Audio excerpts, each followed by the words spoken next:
उत्तर प्रदेश के बलरामपुर जिले में धर्मांतरण के आरोपों से घिरे झांगुर बाबा के खिलाफ प्रशासन ने बड़ी कार्रवाई की है। बाबा की आलीशान कोठी पर बुलडोजर चला दिया गया है। आरोप है कि यह कोठी सरकारी जमीन पर अवैध रूप से बनाई गई थी। जिला प्रशासन ने पहले ही अतिक्रमण को लेकर नोटिस जारी कर दिया था और अब इस पर एक्शन लिया गया है। प्रारंभिक जानकारी के अनुसार झांगुर बाबा, जिनका असली नाम जमीलुद्दीन शेख है, पहले अंगूठियां बेचने का काम करता था, लेकिन बाद में वह मिडिल ईस्ट गया और वापस लौटने के बाद अचानक उसके पास अकूट संपत्ति और विदेशी फंडिंग आने लगी।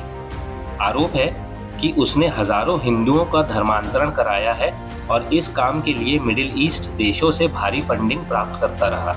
बाबा की 3 बीघे में फैली सफेद कोठी, जो बलरामपुर में उसकी पहचान बन चुकी थी, अब प्रशासन के निशाने पर है। इस कोठी में वीआईपी सुविधाएं, अस्तबल, बड़े बड़े कमरे और धर्मांतरण से जुड़े लेन देन की पूरी व्यवस्था थी। कोठी को ध्वस्त करने के लिए 2 से 3 बुलडोजर लगाए गए हैं और कार्यवाही कुछ घंटों तक चलेगी।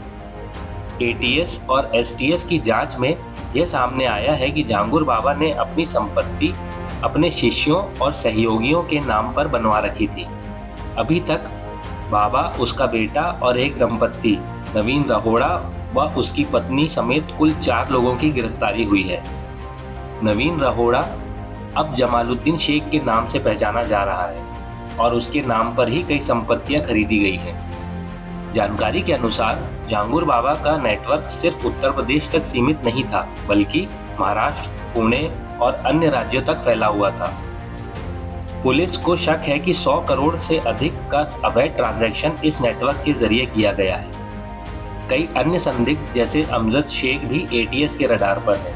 सूत्रों के मुताबिक बाबा बाकायदा रेट कार्ड के माध्यम से धर्मांतरण करता था, जिसमें धर्म और व्यक्ति के अनुसार फीस तय की जाती थी।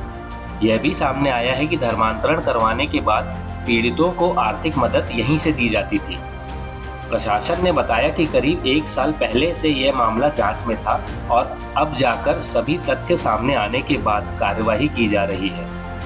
इसके अलावा पुलिस अब झांगुर बाबा की अन्य संपत्तियों की भी जांच कर रही है, ताकि इस अवैध नेटवर्क की पूरी जड़ें उखाड़ी जा सके। यह मामला न सिर्फ अवैध निर्माण का है, बल्कि एक संगठित और विदेश से फंडेड धर्मांतरण सिंडिकेट का भी है, जिसने वर्षों तक प्रशासन की आंखों में धूल झोंककर अपने पैर पसार लिए। अब देखना होगा कि आने वाले दिनों में और कौन-कौन इस नेटवर्क में शामिल पाया जाता है।